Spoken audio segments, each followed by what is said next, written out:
Hello there, this is Big Benedict. We're playing Devil May Cry 4 Special Edition on Dante Must Die difficulty. We are currently on Mission 17, which is the longest mission remaining in the campaign, and it will be the final chapter in which, well, I shouldn't say that. I spoke too soon. There is one more chapter after this, where we are Trish, and just wanted to ease everybody's minds in case you're worried that since you've got this far, maybe good old Bick will just end up deleting the guide if he can't complete the game. And I have completed the game. It took me the Sanctus boss. I just did not expect that level of difficulty on this guy, but it's a completely fair fight, and you can get better at it should you choose to practice it and invest the time. And within a couple of hours I was getting the hang of it, even though the tutorial for that boss we've already fought and it's an easier fight, but I really don't know. He's got the same attacks. I don't think he has anything different except the Sparta charge that he does with his sword, but there's time enough to analyze that because this is a longer video. So this chapter was particularly challenging for me because I didn't know that there's only one checkpoint on this chapter, or mission I should say, before the boss fight.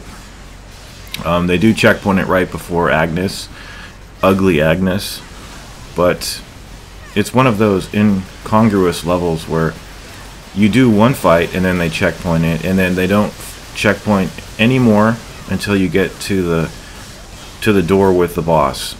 And I wasn't expecting that whatsoever because I perished on the fight right before the boss.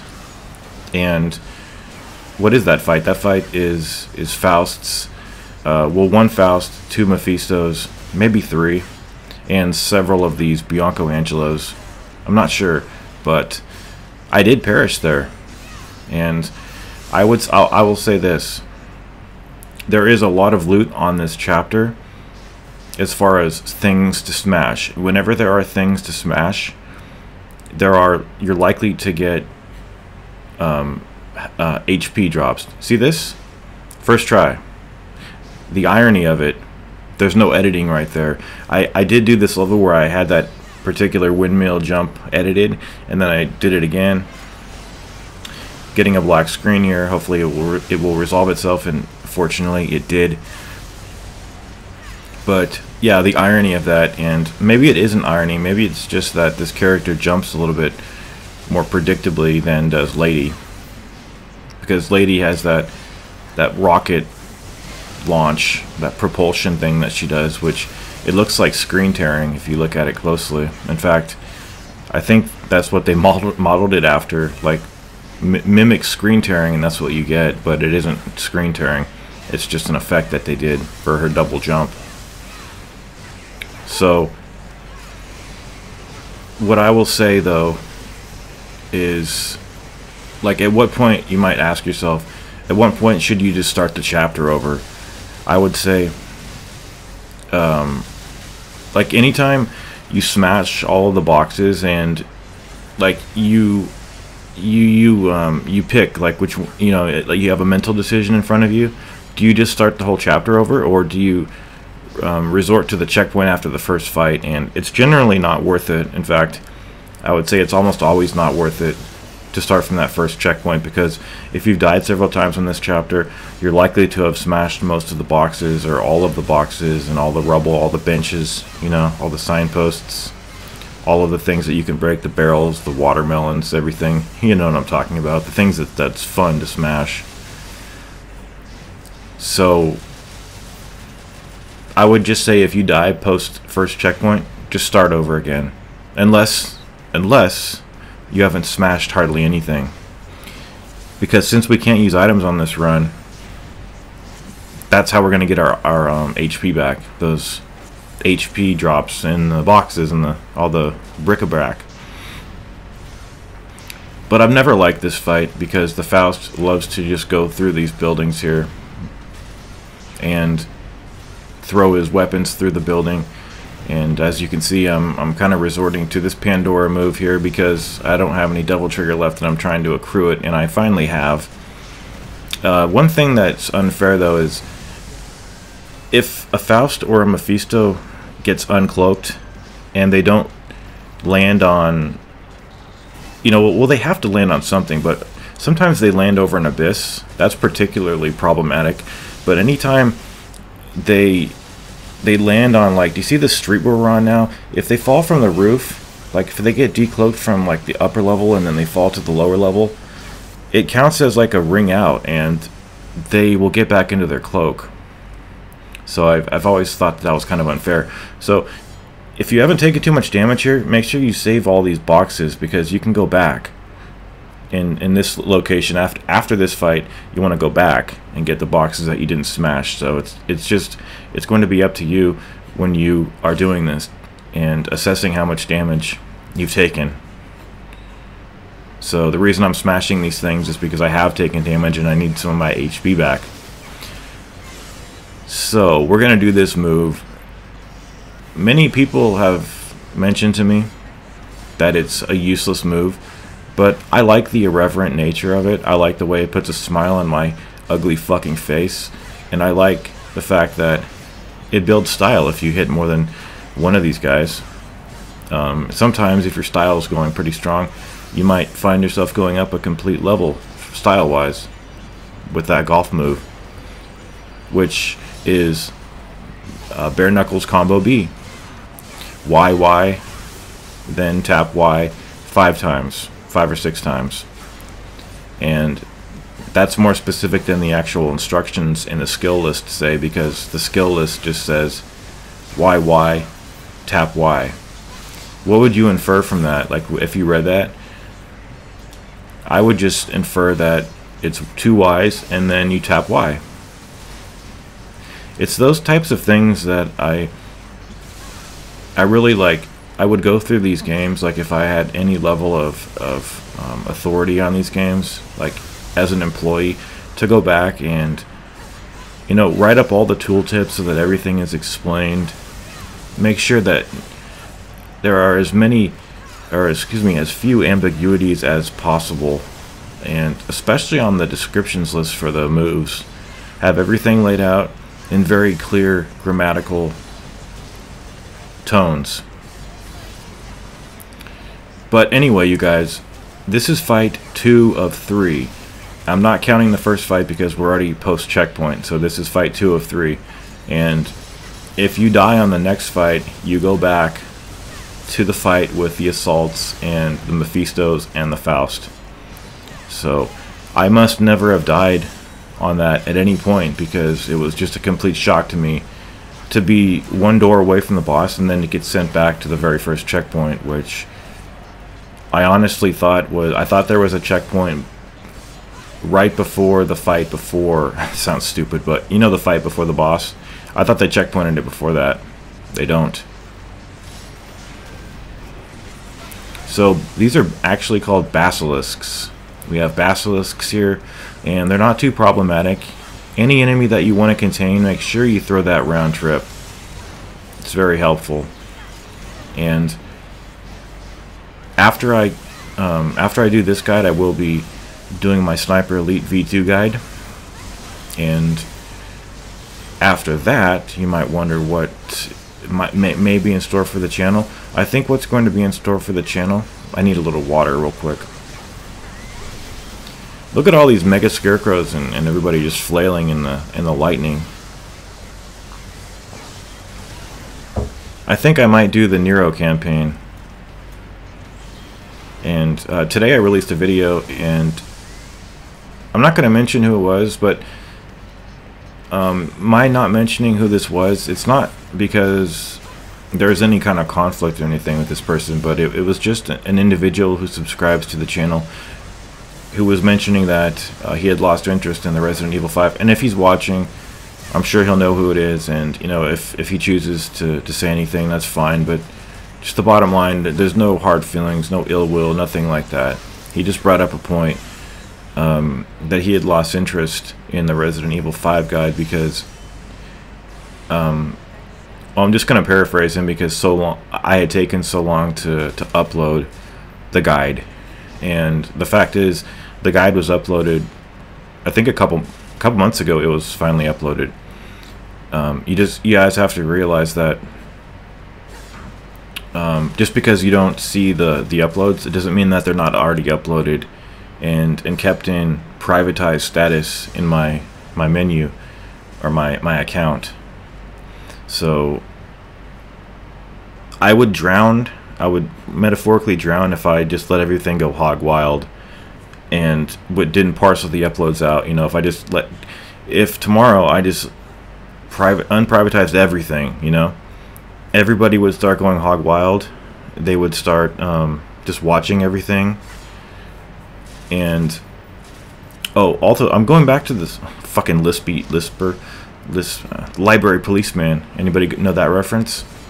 If you do, I'm kind of curious. Do you know that reference, the library policeman? Yeah, I'm going back over here to get these items. See, we're smashing things to get some HP back before the final fight. We might as well do it now, because if we die over here, all bets are off. But the gentleman mentioned that he had lost interest in the RE5 guide because so long amount of time had passed between the uploads, and I do realize that.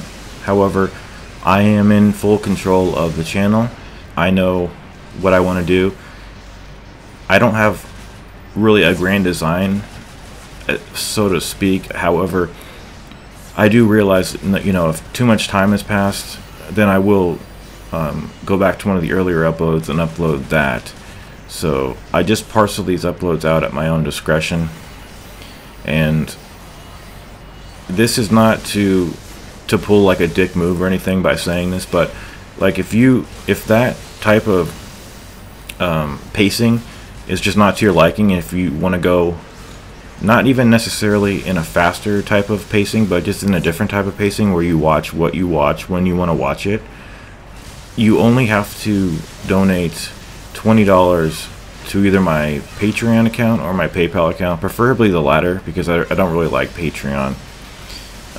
You know, all my money from my business goes into PayPal, so it's just nice if you could stack it in there. But trust me, you know, at the current time, we're struggling at this household just to keep the internet on, and it's you know, the internet company has a monopoly. I mentioned the guy who told me that I was screwed, that dickhead over there. It's those type of people. But it's a non-recurring fee, so if you want to donate to PayPal at $20, and once I get the donation, I will send you any unprivatized links, or excuse me, any privatized videos that I have. I will send them to your email. And how will I know your email? Well, you can send it to me via Twitter, or you can just have me send it to the email that you're sending the money through your PayPal email. I can do it that way. I have a separate Gmail for Big Benedict Productions, and all the links would go through there. I only ask that you don't share them with anybody else. So if I hear about that, then you won't have the privilege to do that anymore. But as of right now, no one's ever donated anything. I've never sent any links to anybody, because let's face it, why pay money for something that is free? Well, the answer is, you have to think about it from my point of view. You know, I'm struggling to keep the internet on over here for my family. My dad's sick, like I mentioned a couple of times. I didn't want to bring him up, but you know, we have like a $450 internet bill because we're behind due, and they were going to shut it off tomorrow, but we got an extension till next Monday. We're going to be selling a couple of things, and my brother's going to give us a loan. But you know, so if you want to donate, donate. You do not have to, though, because I know everybody else is hard up too for money. But if you're not, if you're not hard up and you want to donate some money, you know, you could watch these at your own leisure, or you can donate and you don't have to get the gift of that. You can just donate, you know, without any strings attached. Or donate and request something, or request a series. Now, if you request me to play like Call of Duty or Dark Souls, something like that, that you know I don't like, then I can't really do that. But so basically, the guy who mentioned that, I think I kind of misinterpreted, so I need to give him the benefit of the doubt, because he's a legendary subscriber, having been subbed for about 3 years. So those type of people, I never mean any ill will. I know the people who are subbed to me for a very long time, and you'll always be treated with courtesy and given the royal carpet of treatment, because 3 years is a long time to stay with people, and